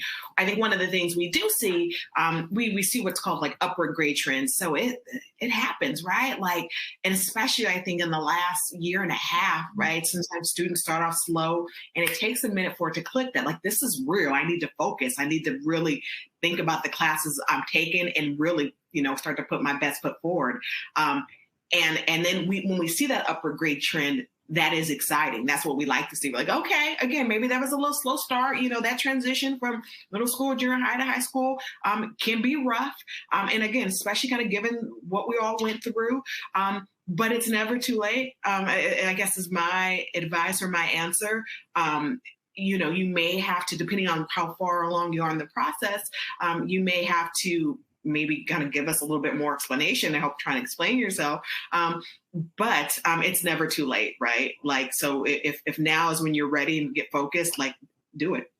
Yeah. And I love that you talked about explaining yourself, because I've gotten a lot of questions in here about the essay process. And okay, maybe my GPA isn't that great. How can I explain to them why I didn't take a specific AP class, right? And I think you're bringing up a really good point in that you explain yourself through that personal statement. Sometimes even schools will give you an extra supplemental essay to explain kind of like gaps in your high school. Like if you got a really great SAT or ACT score, but then your GPA is not that great, schools will ask you to explain that, or maybe it's flipped, right? So I just want to make sure that I'm telling students the right information. Is that correct, Ebony, about those ways you can explain yourself?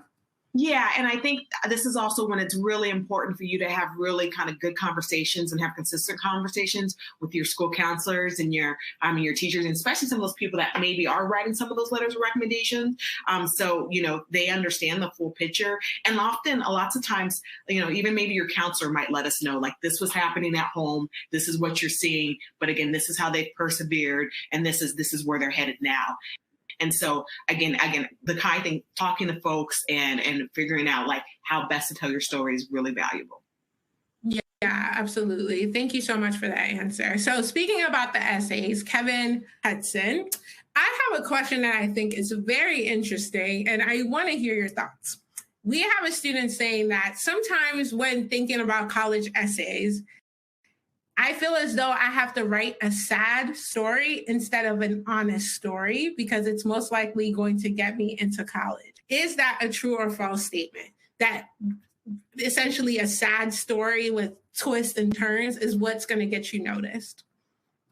Yeah, so that's a sad statement, actually. So I would say that's a false statement and a sad statement. I mean, I think oftentimes students read these press clippings that maybe do share the stories of particular students that may or may not be sad, but it's authentic to what their story is. And so what matters most is the student being authentic. The reality is colleges and universities do not admit students. Again, I don't work in, but do not admit students based on their story alone. It's based on their ability to thrive at that college or university and to contribute to that college or university. So I encourage that student to be authentic, to understand the richness of their own story and share that as a part of their application.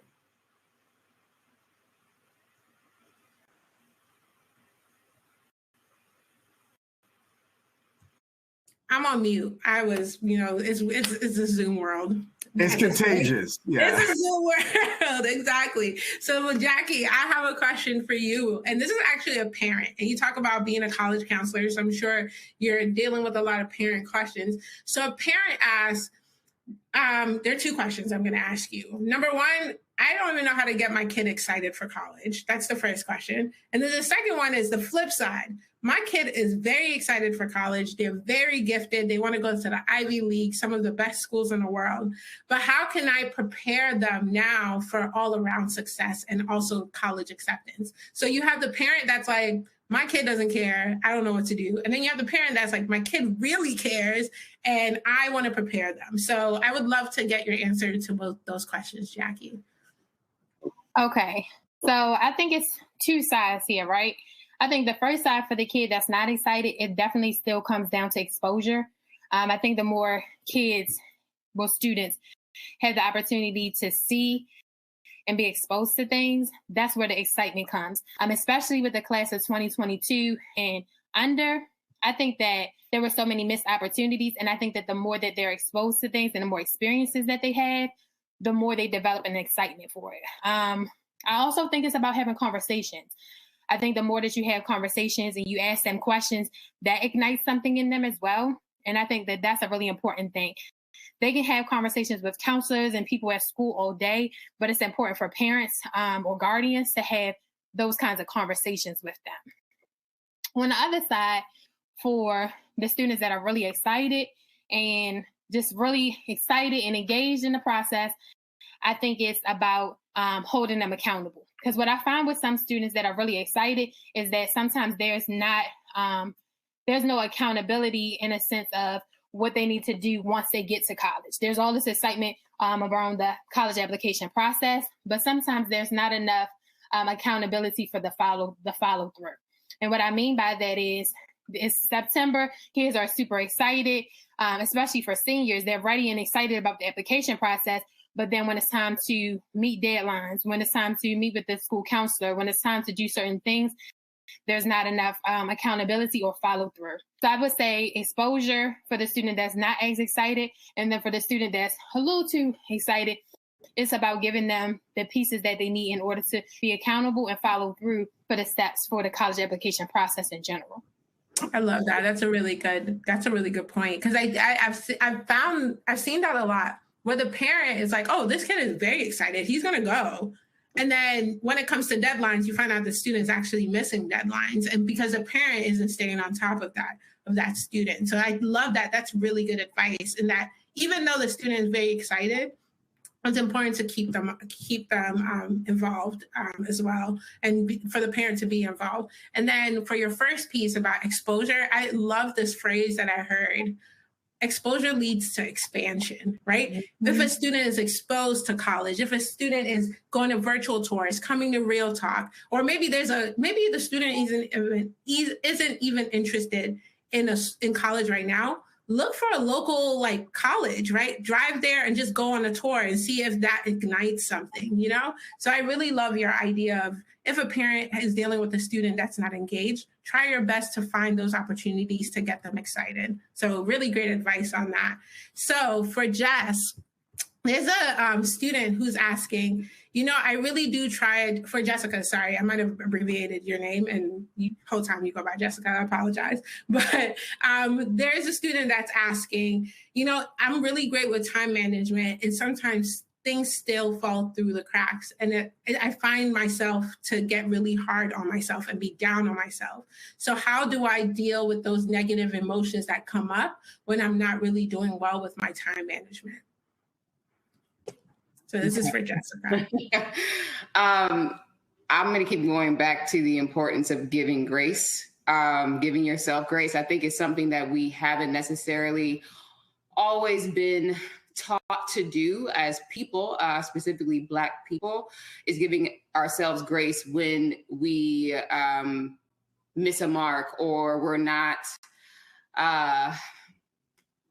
living up to expectations that we have for ourselves or expectations that others have for us. So I think first it's important to realize that, you might miss a deadline or you might have a hiccup here or you might have a hiccup there. That is absolutely normal. Forgive yourself and work to maybe do better in the future, but also work to know that this is probably going to happen again. And if you start learning how to give yourself grace now, you're more likely to give yourself grace later in the future.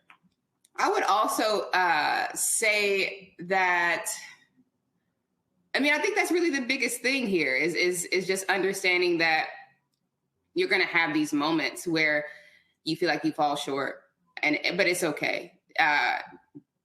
Don't be too hard on yourself.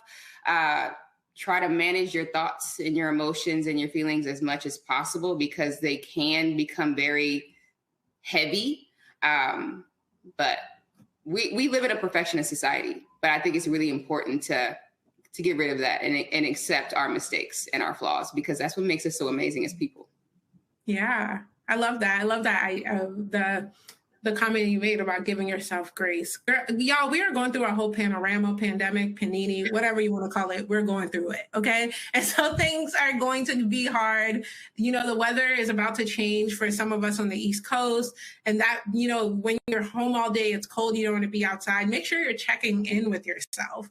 Make sure that you're really checking your emotions, because things do come up. And if you don't give yourself grace, who else will? You know, so you have to make sure you start off with yourself first and really, you know, don't be so hard on yourself. Life is hard enough, okay? We're going through once in a generation things every single day, okay? So make sure that you are taking care of yourself.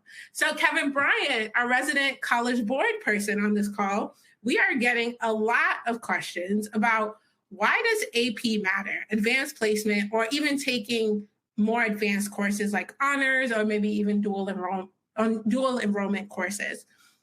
Why does this matter? And why do colleges care about these things? So Kevin Bryant, can you please tell us a little bit more about that?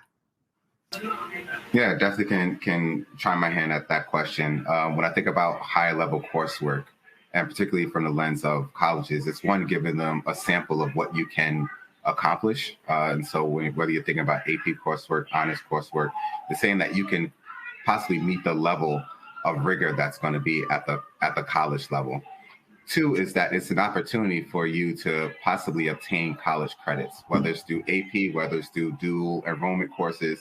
And so that provides you an upper hand in terms of some specific colleges of having credits upon entering. I think those are two major things to what colleges look at in terms of why students should take AP courses or advanced placement courses or high-level courses within schools.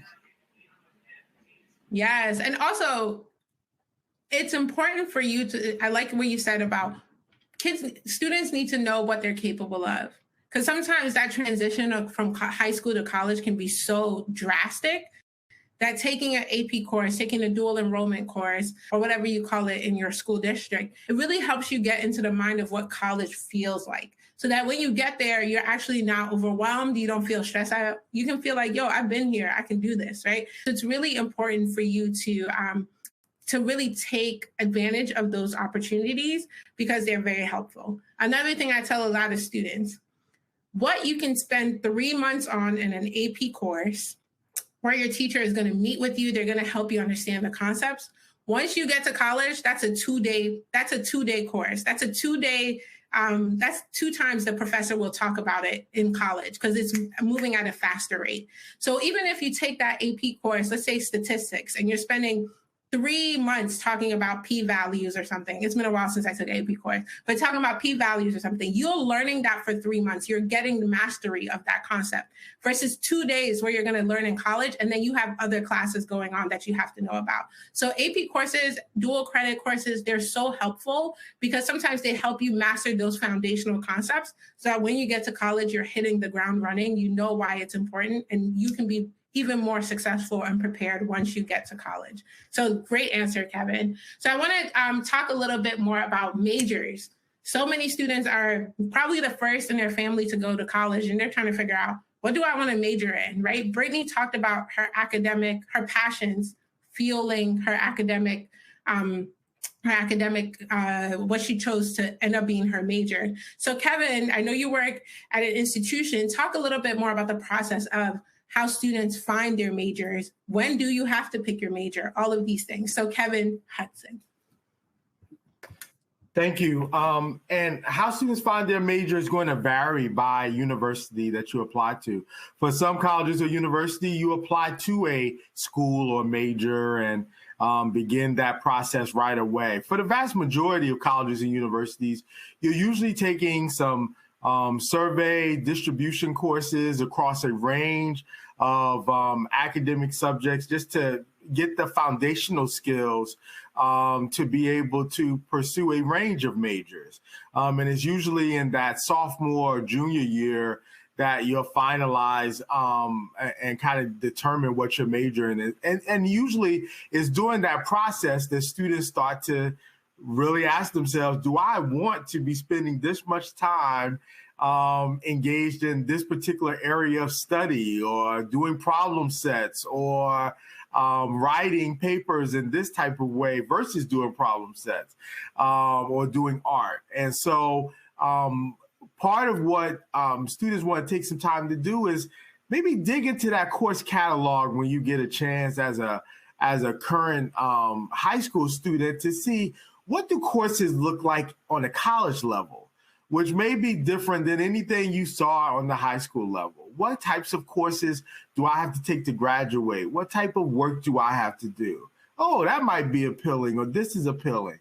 Some students may want to consider how they engage in opportunities to do research in their local communities, possibly with professors, or to do, I know during COVID, that has become somewhat harder, but there's still programs to academic coursework outside of the classroom, possibly.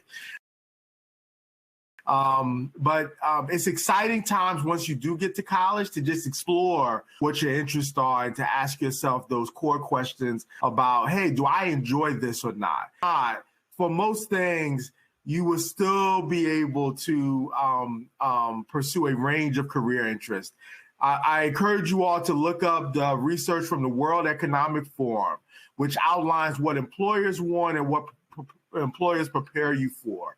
And the vast majority, they don't ask about major. Vast majority of employers want to know that you can work well with others, that you can communicate well, that you have strong analytical skills, right? And things along those lines. So I encourage you to look at what skills do I actually need to be able to adapt to the market that I'm in right now as we move into the 21st century, as we are in the 21st century, and think about what we enjoy in this. And even if you're going to be an entrepreneur like Brittany in the future. Thank you. Absolutely. Great answer. Thank you for that. So we have a question specifically about scholarships, right? Everybody's thinking about, how am I going to pay for this school? Yes. And so I'm going to actually talk to Ebony about this question about, we know college is going to cost a lot of money. You touched on this during your presentation, but what does actually looking and applying for scholarship look like in real time? And then also, a lot of schools tell me that my SAT is going to determine what type of scholarship I get, or financial aid award. Do I need an SAT for all scholarships? Can you tell us a little bit about that scholarship process and how scholarships are different based on where they're coming from? Sure. So again, a really great question, but this is actually another one that's kind of hard, right? Because so much in this process, and this is what kind of makes it kind of confusing, is that it depends, right? So for some institutions, you know, when you apply to the school and the college, they're automatically considering you for scholarships, for merit-based awards. And that's, for example, that's true at my school. That's not always true at a lot of other colleges, right? So it really depends kind of institution to institution. There are, again, some colleges or universities that are going to want you to maybe write an extra essay or, you know, fill out another form when you're looking at scholarships. And again, it's similar with testing. There are some awards and some scholarships that are aligned with testing. So, you know, it really kind of depends. And that's what, again, I get that is not the clearest answer, but you know, institution, college from college, things shift and things change, which again is also why it's going to be really important to really kind of try to be organized. And you know, all the colleges you're looking at, talk to them individually and say, okay, what is the deal here? I know at this other school, you know, I need to submit this, and whatever else to be considered for this scholarship or for this merit-based award. What is your policy? What is your practice? I think that's probably best.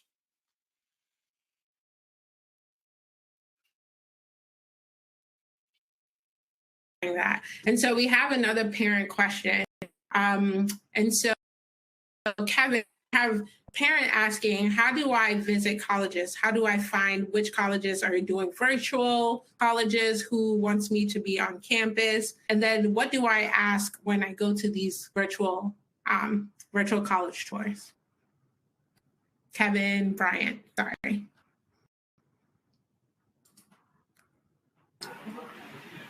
No problem. I would think that's a better question for the other Kevin. I think that is his wheelhouse and the data for that one. I have an answer. I have a few answers for that. I think one of the key pieces, well, I just saw him come off mute. I'm going to pass it to him. All right, we'll give it I did come off Kevin. mute, but I will come off mute. I'll say, it's ever changing in this environment right now. Whether or not there's an opportunity to visit colleges and universities and take advantage of tours, whether virtually or otherwise, but at least in person. And so by all means, reviewing the opportunities available on the admissions websites of schools that you have an interest in. In the virtual websites, the virtual tours, there's often an opportunity for those workshops for students to engage admission officers, but possibly students or others from the community and ask questions. You want to do some research, like why are you interested in a particular school and what things at the school would make it a great place for you to spend your undergraduate years. And so asking them questions to get clarity about that. And that's going to vary from student to student. For one student, it may be what opportunities are there to engage in academic research with a professor. For another student, it may be what opportunities are there for me to be involved in a dance group on campus. And to have that funded or supported. For someone else, it may be, am I going to be able to participate in the jazz ensemble or a particular athletic activity? And how might I do that? And how might it be supported? So think about what's important to you, what matters to you in terms of the type of undergraduate experience you want to have, and ask questions. If something's not clear, ask questions. This really is about you. So you are the best judge of what questions to ask based on what you need to be to thrive at the college or university that you might apply to. Absolutely. And I think you gave the very mature adult answer about the questions. But I know some of these students are like, how's the food on campus? Is it nasty? Am I going to be hungry every single day because the food on campus is not that great? How are the dorms, right? Those are questions that you should be asking. How are the dorms? Is it that I'm going to have housing guaranteed every 4 years? Is it every year I have to figure out where I'm going to live? You really have to think about these things. What kind of internships, what kind of employers are coming to recruit at that school, right? This is going to be 4 years of your life. And so don't come in there and don't ask questions. Make sure you are asking all the questions, okay? Because this is where your money is going. This is where your parents are going to be visiting you. You want to be proud, okay? This is where you're going to be wearing your shirt after you graduate. You want to feel proud and feel confident in the decision that you are making. So I know Kevin gave us the really mature answer, but honestly, y'all should be asking about the food because trust me, college, you're going to be hungry a lot and you want to make sure that food is on point, okay? So thank you, Kevin, for that amazing answer. But definitely, don't shy away from asking those questions to the admissions representatives once you get to the school or you're in contact with them. And so I can pose this question to, I know one of our advisors had to drop, but maybe Kevin, Bryant, this might be your time. We'll see.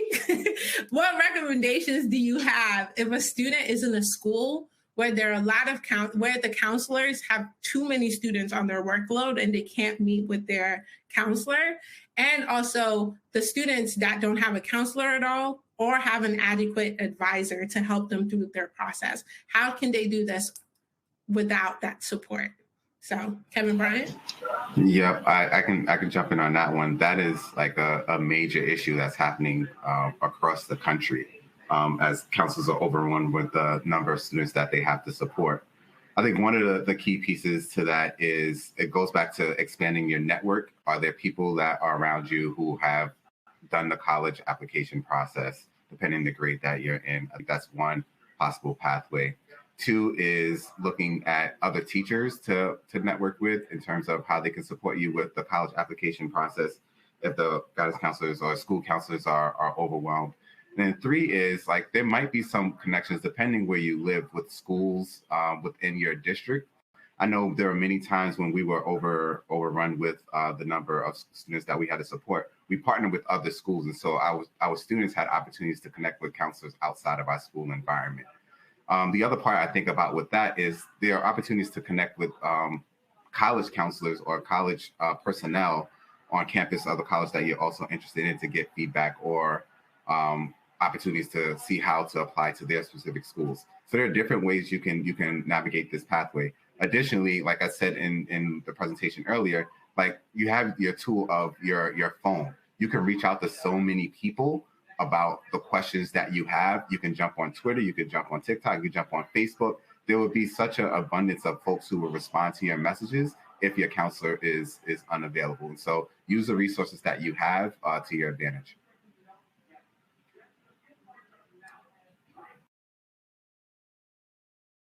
Such a great answer. I think that is such a great way for us to kind of wrap up today. I mean, I told y'all, this is just the appetizer. We have not even gotten to HBCU edition, paying for college, when we talk about where the money at. Okay, like this is just the beginning. Real Talk is just one of my favorite things to do because I know students walk away with so much information. And something just to tag along with what Kevin said, people are here to help you. Closed mouths don't get fed, okay? That has always been my statement. Do not be afraid to ask for help if you need it. There are a lot of local nonprofits that are willing to help you in your college application process. If your counselor cannot meet with you, do a Google search. Hey, what nonprofits are in my area that can help me as a student to college, right? Real Talk is just the beginning. We want to give you the information so that you feel empowered to make the decisions for you, okay? That is what Real Talk is about. But this is just the beginning. There are going to be more Real Talks. I got a lot of questions about what does the school want? What does the school want? Kevin made a really good point. Each school is going to require a different thing. Ask them, what letters of recommendations will I need? Ask them, what AP scores will I need? Do my dual enrollment credits matter? Each school is going to be different, so we cannot give you an individualized answer. But go to the school's website and ask those questions because usually they have an FAQ page that will give you that answer. So I know we didn't get through all those questions, but I really want you to feel empowered. Here at Real Talk, we want you to feel empowered to know what the right questions to ask when you are talking to admissions representatives and also thinking about college, all right? So I want to make sure I'm mindful for all the people on this call. Real Talk is happening again in the next couple of weeks. We have the HBCU edition coming, and we have the Paying for College edition coming. You are going to see me talk to all of these schools that are coming in the next couple of weeks. But I always love to leave Real Talk with just a word of empowerment. You are excellent. You are just amazing in your own right. Don't ever question yourself. You have the right to inhabit every space you are in, all right? So please, please, please don't ever sell yourself short. Real Talk is here to be as helpful as we can to your college planning goals, all right? So stay connected with us. We have that landing page, cb.org/realtalk. You'll hear more about upcoming events and even more information about the Real Talk series. Stay beautiful, stay young, stay vibrant, stay fun, stay beautiful, gifted, and Black. Have a great night, everyone. See you soon. Bye-bye.